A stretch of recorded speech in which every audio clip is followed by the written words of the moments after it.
Right, to discuss the attacks in the Danish capital, I'm now joined live by journalist and political analyst Caleb Maupin. Thank you very much for being with us. So, 2 shootings in one day for Copenhagen. It's hard not to draw parallels with Charlie Hebdo's drama back in January. What do these kind of attacks mean for Europe?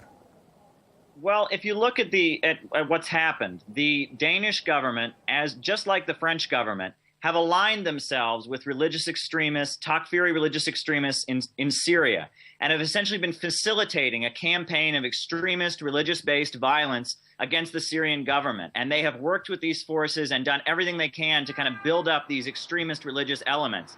And then if you combine that with the fact that at home in both France and in Denmark, there has been a big effort to kind of whip up hatred for Muslims and demonization of Muslims, for things like the People's Party in Denmark that have really just kind of made hatred for Muslim immigrants part of what they're all about, this kind of rise in right-wing nationalism. If you combine those two elements, you're going to get instances like this, instances of violence. It's a recipe for disaster to have a campaign of Islamophobia and anti-Islamic hate on the one hand, while at the same time facilitating Islamic extremists and Takfiris in Syria in an effort to bring down the Syrian government.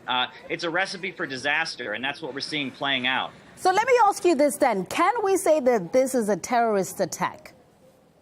Well, I think whenever people are targeted for political reasons I mean, the definition of terrorism is kind of a hard thing to define because the U.S. military manuals define it simply as the use of violence to further a political end, but that's an extremely vague definition of terrorism. It's very hard to define what terrorism actually is in the modern world. Terrorism can often refer to people who engage in militaristic and violent acts in order to achieve a political end and do.